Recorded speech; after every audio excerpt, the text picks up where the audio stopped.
Hello and welcome to this first of the two lectures on creating iconic brand symbols in this course on brand management excellence. So in this section, we will help you learn how to create iconic brand symbols. What are the things that you can do to create iconic brand symbols? And in this particular lecture, we will begin with looking at many of them, and in another lecture that will follow, we will talk about the rest of them. So, what do you think? How do you think you can create iconic brand symbols? Any thoughts? Any thoughts for you to note down and tally? All right.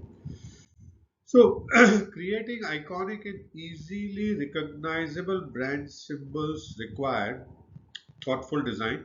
You need to think through your design, consistency, and strategic marketing efforts. And strategic here is in terms of decades, probably. And very few things that you see here, and we will take you through each of them as we go forward, right? Okay. So, first thing is to look at simplicity. So, keep your brand symbol simple and uncomplicated.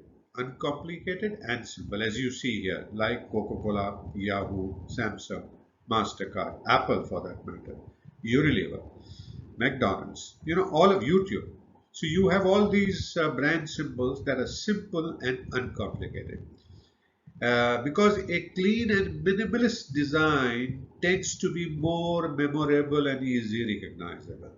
So it is in your interest to make sure your brand gets recognized and is more memorable, that you keep a clean and minimalist design, while the temptation would be to make a complicated one.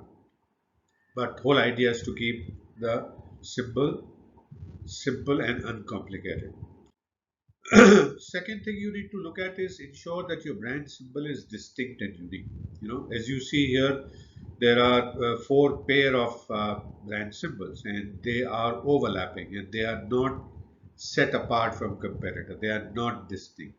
So avoid having elements that might easily confuse with other brands, as you see here, right? So keep them, keep your brand symbol distinctive and unique. Now, your brand symbol should reflect the brand personality. So it has to do two things. First, your brand personality, values, and core identity should go into your brand symbol. Your brand symbol should reflect that. As well as it should evoke the desired emotion and association with the brand. And that's not easy. So it needs to reflect the brand identity and evoke the desired emotions in association with your brand that you want to be associated with. Your brand symbol also must be versatile. So design your brand symbol to be versatile. It should be scalable across different mediums and sizes, as you see in case of Valentina Solutions here. It should look great on various platforms, whether a small favicon as you see here or a large billboard. So it should be versatile, because you would need the versatile brand symbol across different mediums and different sizes and different platforms. You must have your brand symbol must be consistent across all touch points. So you have to use brand symbol consistently across all touch points, and this could include your website, social media, packaging, marketing material, and the consistency has a built-in incentive for being easily recognizable, your brand being built. More you vary your brand across different media, times, and locations, a more difficult it will become brand to get recognized. Choose a color palette. So, if that complements your brand's identity, so you would have some core colors, and within that, you must select a color palette that complements your brand identity, and you consistently use those colors in your brand symbol. So, in your brand symbol, you must use those colors which are in your color palette.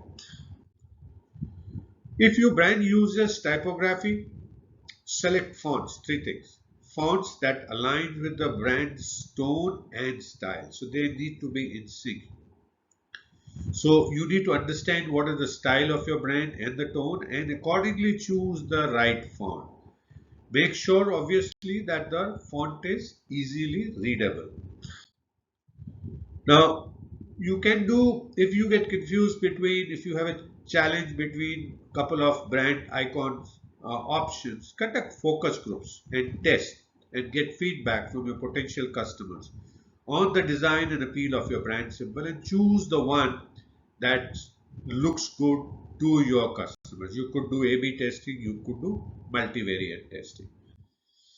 So, having looked at 8 of these things or strategies that you can do to create iconic brand symbols, we will look at the remaining 7 in the next lecture, right?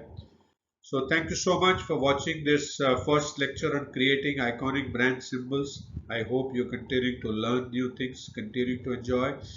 And I do look forward to see you again. If you have any questions, do feel free to message me. I'll be happy to answer your questions. And do feel free to download the PDF file for anything that you want to refer back.